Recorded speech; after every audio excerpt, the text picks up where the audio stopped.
In this section, we're going to focus on trading psychology, and as with all these key pillars, you will be exposed to much greater detail of training during the main programme. But the goal of this Institutional Fundamentals course is to immerse you gradually so that when you come to the full sections, you're aware of the terms and the phrases and understand the concepts in such a way that your learning process is nice and steady development. You may know that the failure rates for new traders is extremely high. And this is especially so in the case of retail FX traders. But why is this? Well, the answer lies in the focus of their learning.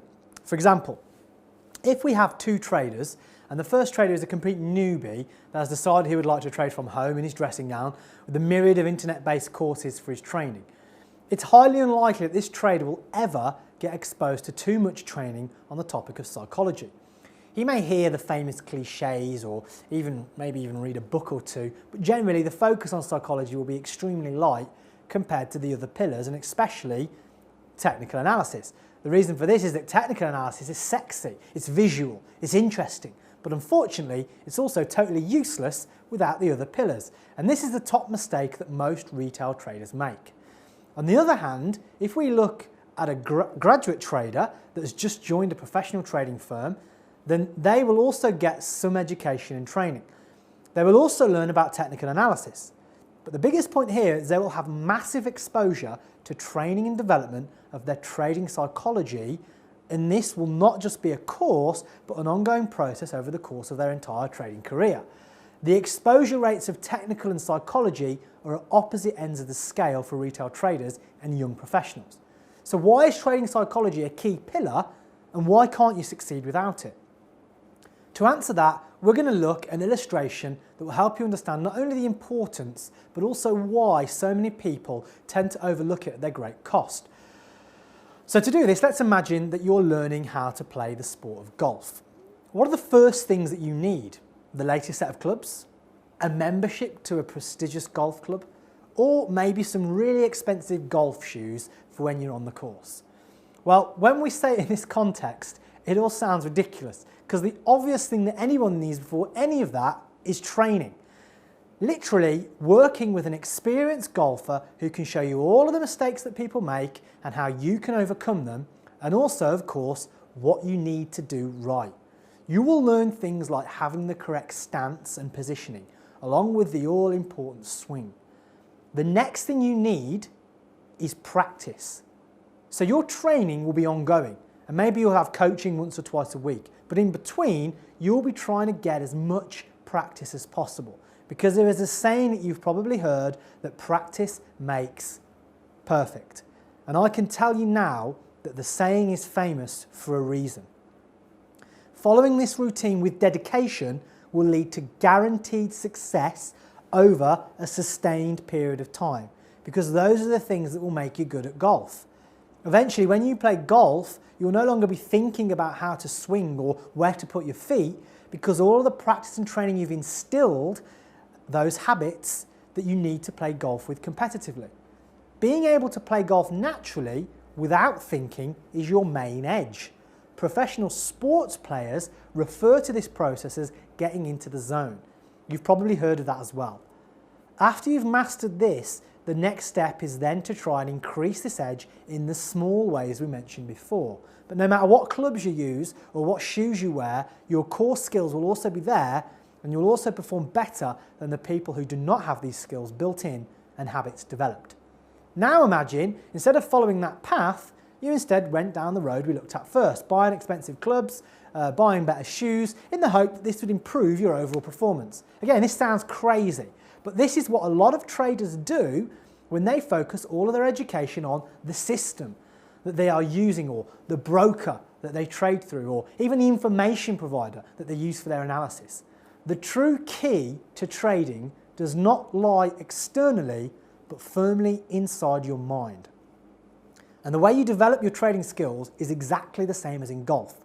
You start by focusing on the skills and the actual process, but as you learn these things, the importance of them drops dramatically, and the most important thing then becomes your inner game. The mistake most new traders make, and this is particularly true of retail traders, is that they are focused all their efforts on the skills and process, but then continue to do so, thinking that they need more and more skill to improve, when in reality the basic skills of trading are simple. In fact, we've broken it down into just 4 pieces in this course. Once you have those concepts down, it is simply practice and working on your inner game that will improve your results. The true key to successful trading is being able to get into the zone and trading your natural state without thinking too much about what you're doing. Professional trading coaches call this emotional state mastery, and we'll be taking a look at how to achieve this state over the next few minutes. Of course, this is analysed in much greater detail during the main training programme, and of course you'll be working with professional psychology coaches to help you overcome any issues that you have, because it's such a crucial element to successful trading. But let's get an introduction to all this here by looking at emotional states. It's important to understand that some states are perfect for enjoying peak performance, while other states are not. Some states actually stop you performing at your highest ability. Obviously, when trading, we want to be in the good states that are conducive to us performing at our best and ultimately making money. Now, if we want to try and get a very good insight into how to perform under pressure, there's not better examples than that of the military special forces.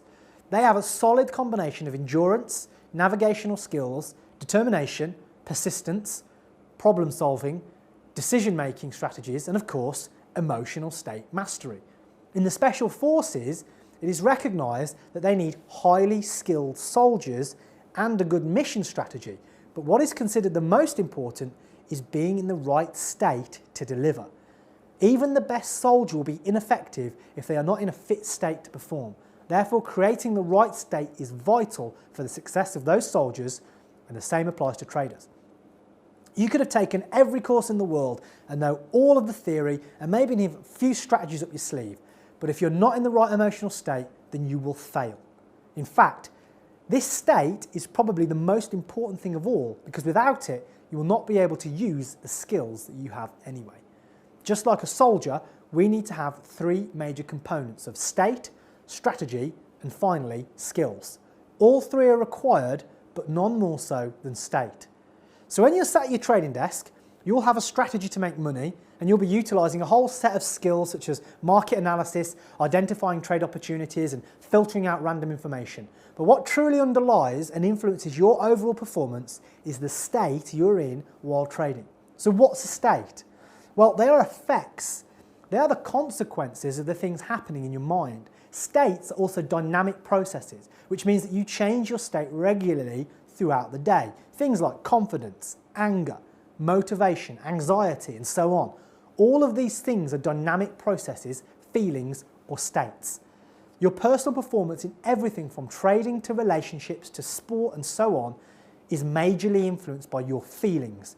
How you feel affects how you will perform. Those feelings don't just happen.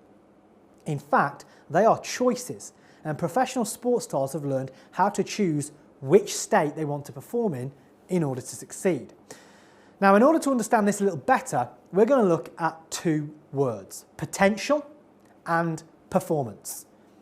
How often do you perform at your potential? Well, the ultimate goal of us all is being able to reach that point where we can consistently perform to our potential.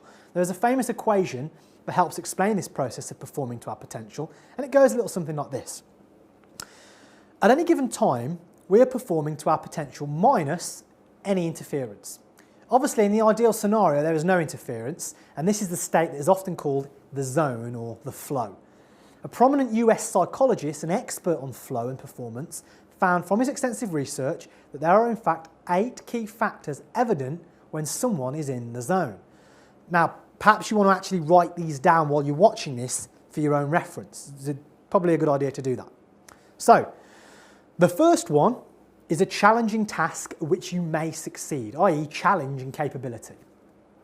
The second one is a merging of action and awareness, i.e.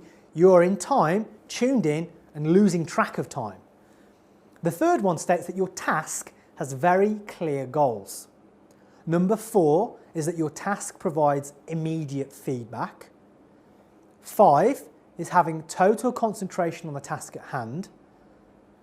The 6th one is having a distinct feeling of control over your actions. Number 7 is a complete loss of self-consciousness. And finally, number 8 is the transformation of time from slow to fast. So from this research and other studies, we can basically break the process of getting into the zone down into 3 key elements. First of all, matching the challenge to your capabilities. Secondly, ensuring that you have clear goals. And third and finally, focusing on the task at hand, which in turn will give you a feeling of control over your actions. Another point we looked at in the illustration earlier is the importance of practice. Remember that to become truly skilled at golf, or anything for that matter, it's not only training we need, but practice too. From a psychological perspective, the reason this is so powerful is because being in the zone is automatic, and performance transcends consciousness. In order to achieve this automatic performance, you need to have a high level of skill. So to summarise, in order to trade in the zone, we need to have a high level of skill, and in order to get that skill, we need to practice. To illustrate this further, we can look at a very famous illustration called the 4-stage learning model. In this model, there are 4 stages to becoming extremely skilled at a task or process. The first stage is called unconscious incompetence. And this is when you can't perform the task, but you're not even aware of the fact, most likely because you've never attempted it. The second stage is conscious incompetence. And this is when you know what the task is, but you also know that you can't do it. This can produce states of stress or anxiety.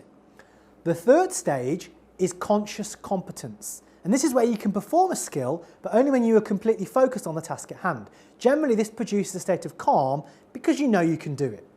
And then finally, we have unconscious competence. And this is where you have reached a level that the skill or task can be done with zero thinking. In fact, thinking about it very often hurts your overall performance. To achieve the 4th level simply requires focused practice based on the correct training. So for trading, what exactly is it that we need to be practicing? Well, if we look back to the start of this section, you'll remember we talked about the importance of your state. Being in the correct state is far more important than your skills or your system or your broker.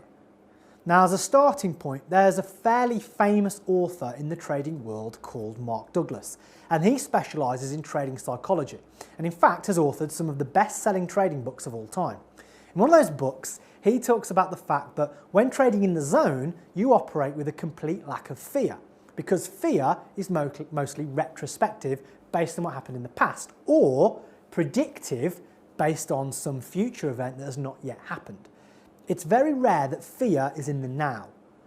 Now, another thought from the book is that entering this zone is achieved much more easily when certain beliefs are in place. And these beliefs are as follows. Number 1, your edge is strong and that you have an unshakable belief in an outcome with an edge in your favour. Number 2, you truly and deeply accept loss. And number 3, you know that once you're in the trade, anything can happen and anything is possible. You remain neutral and flexible. Number 4, you expect positive results for your efforts with an acceptance that whatever results you're getting are a perfect reflection of your level of development and what you need to learn. Aside from these beliefs helping you enter the zone, there are also some barriers to getting into that state also. Trading psychology suggests that the majority of trading setbacks are a result of performance anxiety. Things like anxiety, stress, fear, anger, and frustration are all states that most traders feel, but at the same time, they are also states that work against peak performance. For example, anger causes our perception to change. Frustration causes us to feel like no other possibilities exist. Fear stops us seeing any opportunities at all, while anxiety causes us to either freeze or run, and finally stress narrows our attention and eliminates focus. These negative states cause the interference that we mentioned earlier and stop us performing at our potential. Mark Douglas goes on to state that there are 4 main trading fears. Number 1, the fear of being wrong. Number 2, the fear of losing money. Number 3, the fear of missing out. Number 4, fear of leaving money on the table. These 4 fears can be made into the 5 core obstacles that stop us from getting into that zone. The first one is the fear of loss. Now, in order to combat this, we must accept that loss is a part of trading, and it's not losing that really hurts, but trading badly. Number two is fear of missing out. To overcome this, you need to realise that no matter how great a trader you are, you will always miss opportunities. You don't need to get on every opportunity to be profitable. Number three, of course, is focus on profit and loss rather than the trade. To stop this, you need to start measuring your success on how you traded, not how much you made. It's all about the process. Remain present in the moment, task-focused, and control all of the controllables. Number four is losing objectivity. Challenge this by constantly asking yourself, if I was not in this trade, what would I do? Buy, sell, or do nothing? And number five is taking inappropriate risk. Combat this by thinking in probabilities while considering risk-reward. What are the odds of this trade working? How much can I make or lose? And finally, trade a size that matches your capabilities, therefore allows you to trade to your potential. In other words, eradicate your ego. These things are the main barriers, but there are also some lesser things that get in our way if we let them. They are lack of preparation, lack of practice, lack of discipline, high levels of general stress, and external distractions such as a life away from trading. So as you can see, a lot of this inner game is all about creating the correct beliefs, and most importantly, we come back to the very beginning of this section by mentioning how absolutely vital it is to operate in the correct state. A state that will allow us to operate under those beliefs and ultimately trade in the zone of psychological success.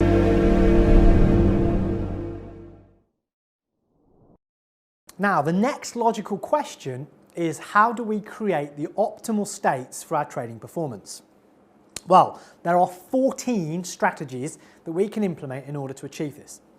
Before we look at those individually, we need to first of all understand that all emotional states are comprised of two key factors.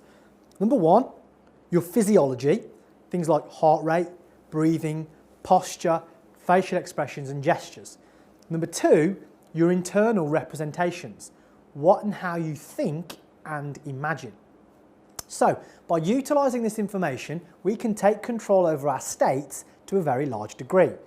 As a trader, it's absolutely vital to be aware of the states that allow optimal performance. We are now going to look at 14 methods or strategies used by professional traders to manage and control their emotional state, thus allowing them to trade in the zone. So, number one, energy management. Energy is the foundation of all emotional states, and it's critical to sustaining concentration. There are four key factors to having a strong energy base. Nutrition, so having a balanced diet and plenty of water.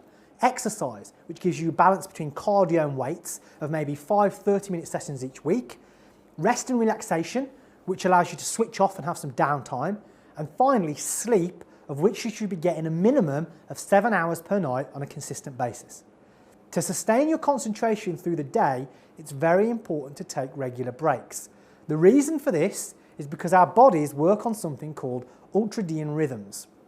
These are naturally occurring, although very often suppressed rhythms, occurring in 90-minute cycles of peak focus and energy, followed by a natural recovery dip of around 20 minutes.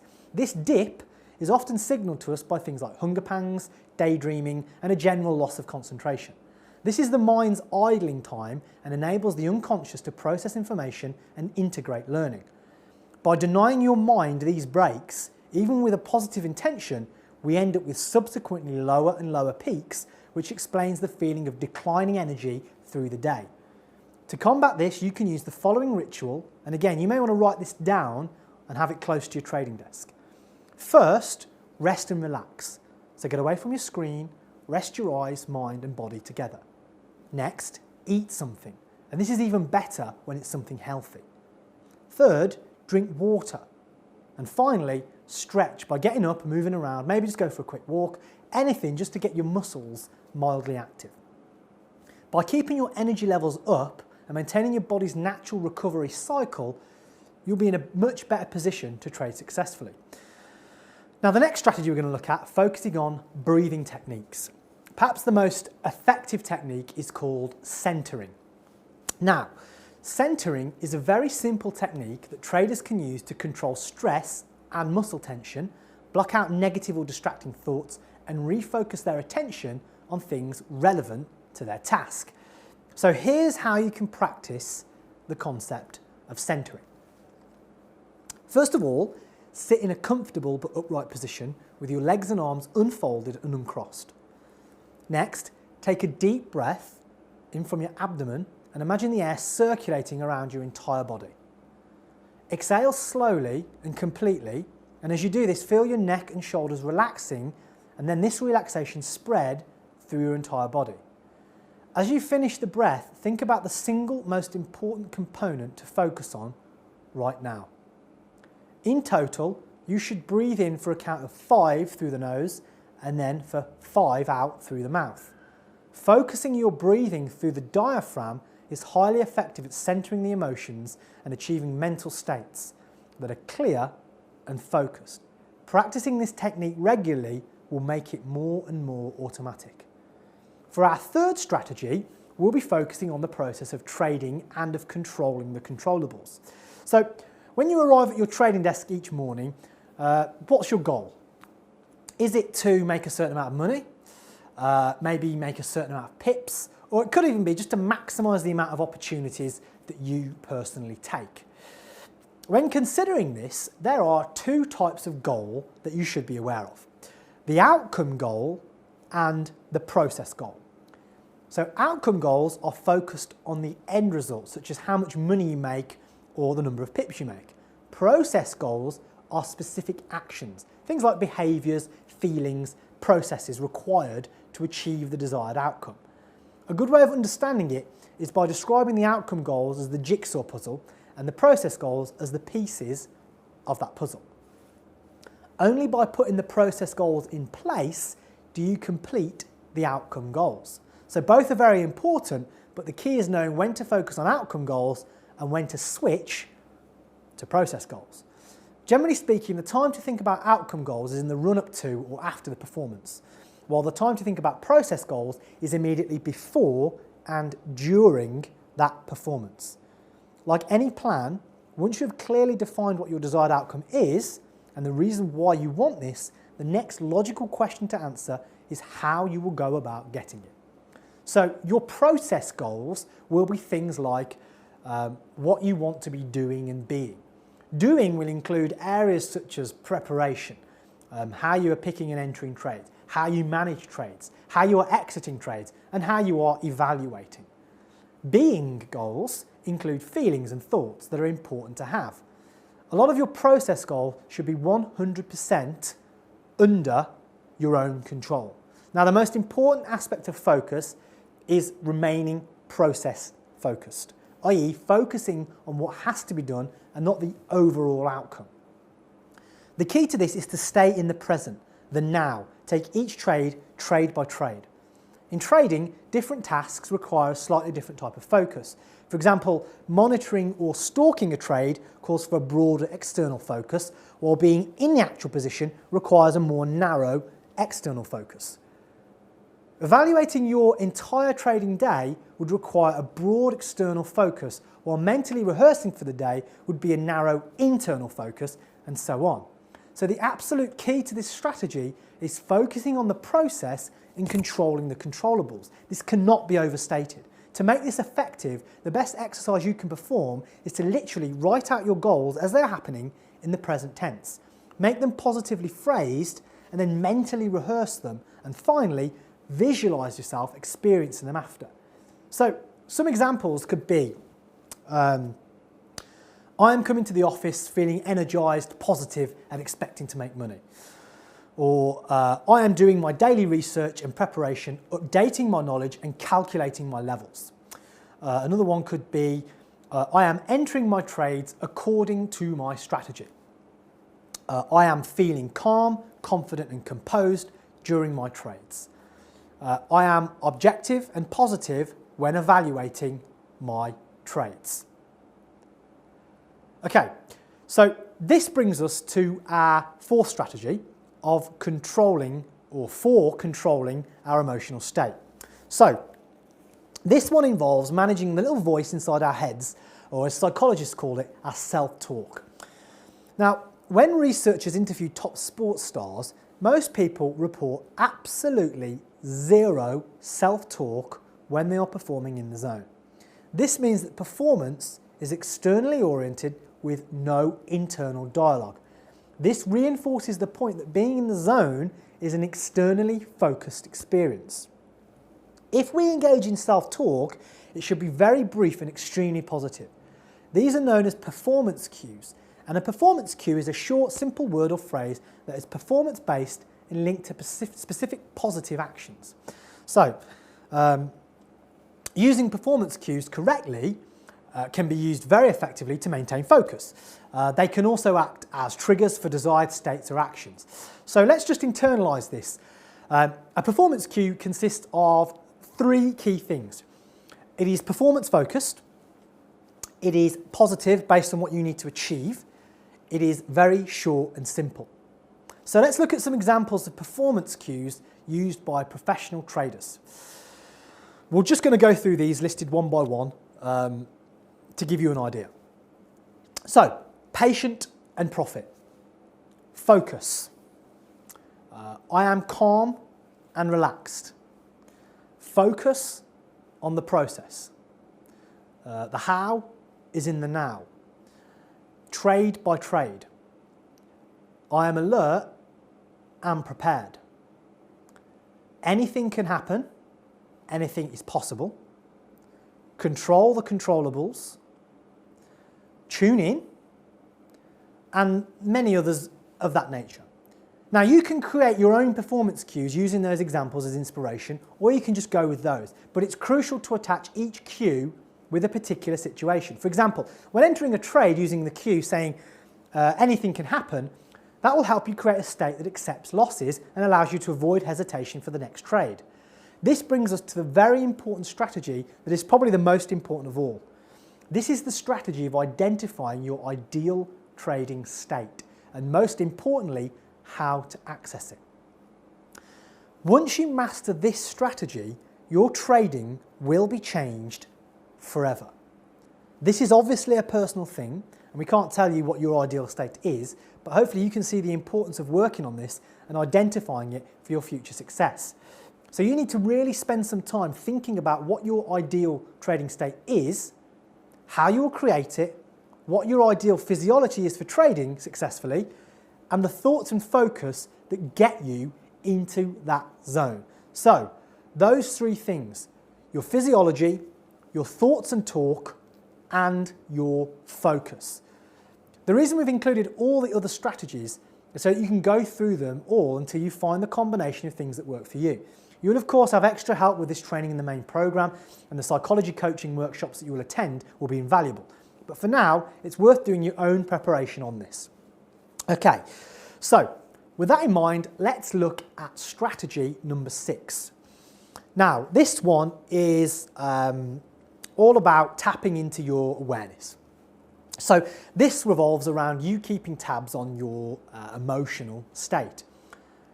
So notice how you are feeling in this moment, and then use the following 5 questions to help create the best states for yourself. So here are the 5 questions. First question is, how resourceful a state am I in? Number 2, where is my energy level? Number 3, where is my physiology? Number 4, what am I focused on right now? And number 5, what and how am I thinking? As you answer these, make any changes that may be necessary to create the state or the feeling that you desire right now. If during the day you experience negative emotions, stop. Take time out. Review the 5 questions we just looked at, rewind, write them down if it helps, whatever you need to do, and as you go through them, pay attention to how you created the negative state for yourself. It's a very interesting exercise to ask yourself what the meaning behind the emotion was. For example, we use the example of anxiety. A feeling of anxiety entering a trade may mean that you are entering the trade for the wrong reasons, and your unconscious is telling you this through your creation of the feeling of anxiety. So the process for tapping into your awareness should be as follows. Ask yourself the 5 questions. Then ask yourself if you're in the right frame of mind to trade effectively. Finally, grade yourself out of 10 how close to your ideal trading state you are. 1 being totally unresourceful and 10 being in your perfect trading state. This exercise over time will really help you start to tune in to your state and understand whether or not you need to change it or simply avoid trading altogether. The best part is that over time, as with all these strategies, the more you practice them, the more automated they'll become.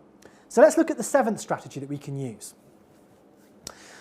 This one will create for us a peak performance trigger. Okay, so in trading, along with any performance-oriented environment, it's quite possible to create what we call triggers that will enable us to enter our ideal trading state on cue.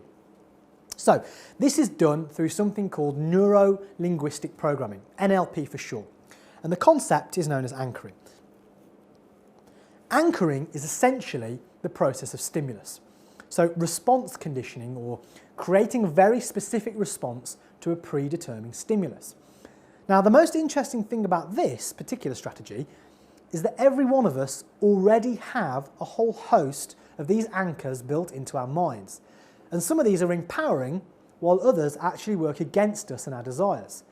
These have all been developed unconsciously over time. To illustrate this, think of the smell of certain perfumes, certain objects, the sound of a whistle or school bell, a red traffic light. All of these are stimulus to certain feelings or actions that occur automatically. So how can we create these triggers manually? Well, we follow a 4-step process. So here are the 4 steps. The first one is remember a time when you had a feeling or a state that you want to create. Fully return to that time now. See what you saw, hear what you heard, feel how good you felt. If you cannot remember such a time, then simply imagine how much better you would trade if you were confident, focused, calm, and positive. Number 2, as you keep going through this memory, make the colours brighter and richer, the sounds louder, and the feelings stronger. Number 3, as you feel these good feelings, squeeze your thumb and middle finger of either hand together. Number 4, still holding your thumb and middle finger together, think about a situation coming up hours from now during which you want to experience this state. Imagine those things that you're going to do working perfectly, exactly the way you want. See what you will see, hear what you will hear, know how good it will feel.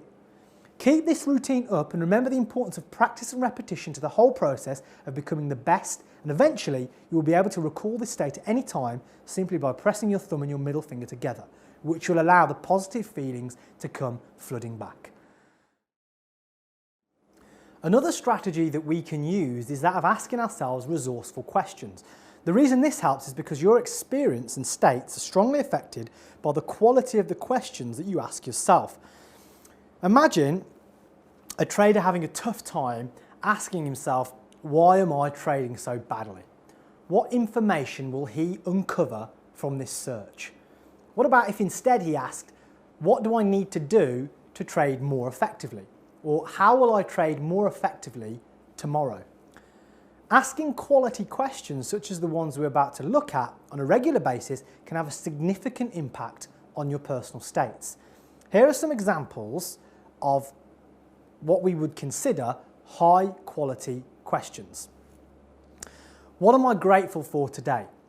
How will I trade well today? What is going well for me? What am I happy about today? How will I develop my trading ability? All of these questions begin with a how or a what. And in psychology, the most powerful questions always start like this. So let's take a look at our 9th strategy. And this is going to be focusing on how winners handle losing. Okay, so to give us a good understanding of the attitude of winners towards this, we can look at the very good quote from the film Bull Durham. And it goes something like this. Sometimes you win, sometimes you lose, and sometimes it rains.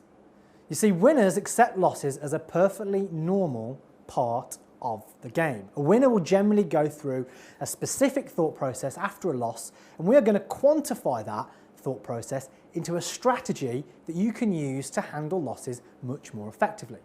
So let's start with that thought process. So, first of all, they can fully accept the loss and the general nature of trading. They always keep their perspective and the bigger picture in mind. They understand that there are valuable lessons to be learned from every trade, so there's no failure, there's only feedback. They review their trades from a third-party perspective. They put losing trades behind them and move on. And crucially, they absolutely do not liken losing trades to them being a loser. So how can we create a strategy from this knowledge? Well, there's a 4-step plan of action that you can implement in order to specifically help you handle losing trades. This is called the ARIA, or ARIA method. The A stands for acknowledge, and you acknowledge that the trade did not turn out how you wanted or expected. The R stands for release, and you release it by noting the feedback from the trade and then throwing that trade away. The I stands for imprint, and you imprint onto your brain the ideal outcome that you would have preferred to see by mentally rehearsing how this would have played out. Finally, the A stands for affirm, and you do this by telling yourself that this is what you will do next time. Another quote that is very good for new traders to internalise is from the world famous basketball player Michael Jordan. Okay? I'm sure you've all heard of him. Now he says, "I've missed more than 9,000 shots in my career. I've lost almost 300 games. 26 times I've been trusted to take the game-winning shot and missed. I've failed over and over again in my life, and that is why I succeed." This short quote sums up the entire principle behind a winner's success and a loser's failure. And this is something that you must internalise and believe if you are going to become a successful trader. You will lose and you will fail. But if you keep practicing and applying the correct training to your game, you will eventually become a great trader or golfer or anything that you want to master. Okay, so we've looked closely at how to create certain states, but it's a fact of life that even successful winners lose focus now and again. So our 10th strategy will show you how to regain your focus in these situations. Everyone loses focus, but what makes the winners great is that they can get their focus back pretty quickly while minimizing disruption to their performance as much as possible. Now, as a trader, it's vital that you have a refocusing strategy. So, the first step to this, as in all areas of performance, is to have awareness.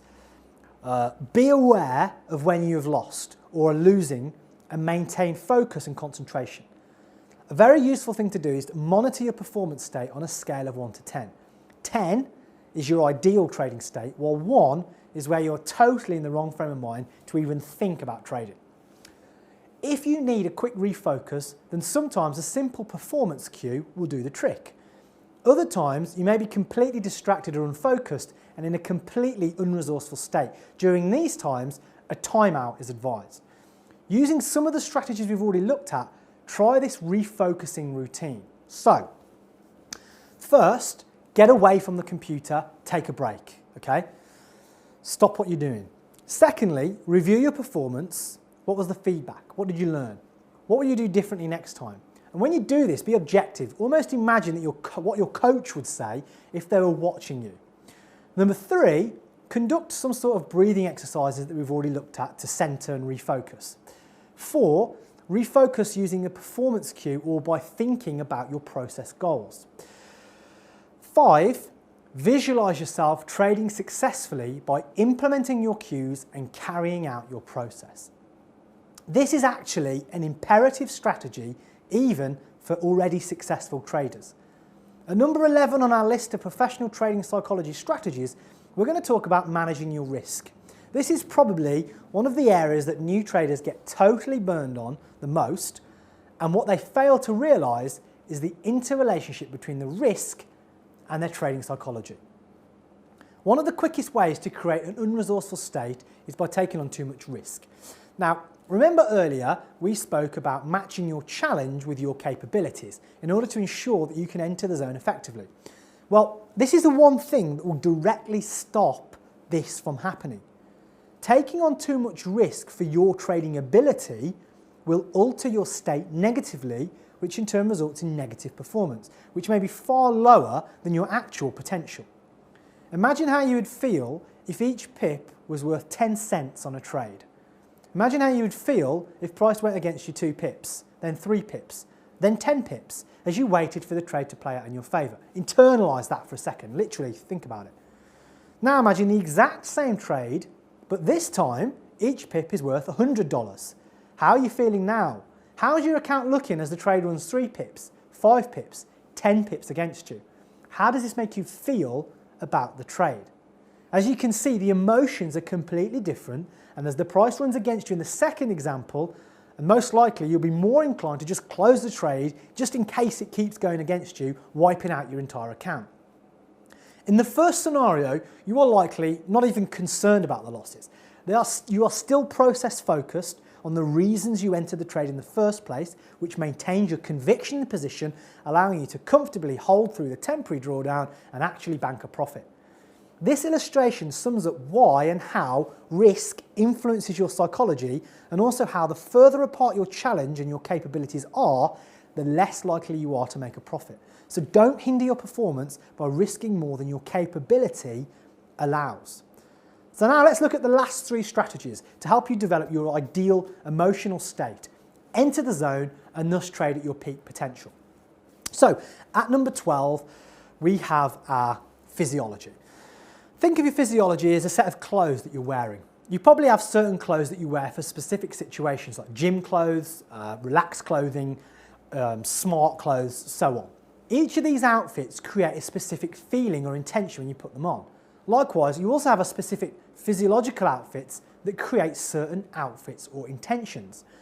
By recognising which physiological outfits we need in order to achieve a specific state, we can then adopt or wear that physiology in order to access our desired state.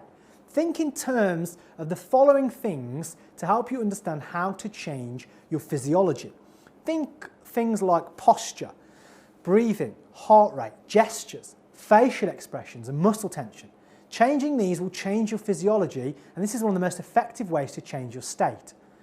Number 13 is going to touch on your beliefs, attitudes and perceptions. Now remember, we talked earlier about how your beliefs will directly allow or stop you from entering the zone. Well, this is because our beliefs, our attitudes and perceptions have a direct impact on our state, and as an extension of this, our behaviours. If you're continuously experiencing negative states that you're holding your trading back, it could be due to self-limiting beliefs that you have or an unresourceful attitude or perception. Look at proven examples of people that have actually achieved what you are trying to achieve. In order to positively change these self-limiting beliefs, to almost prove to yourself that your goals are possible and that you can achieve them, also if you follow the same training, the same focus.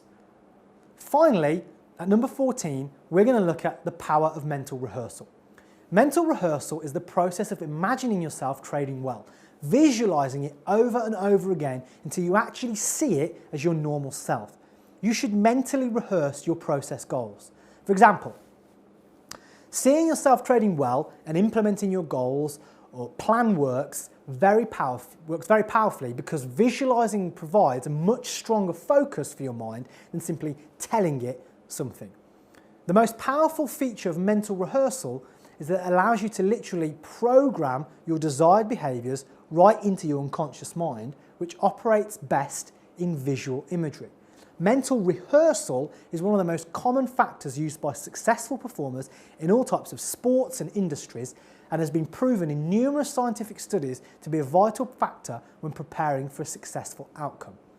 When you are mentally rehearsing, try and see things from your own eyes as if it were happening for real. See, hear, feel yourself trading well. Let the images be big, bright and colourful, and always keep it positive.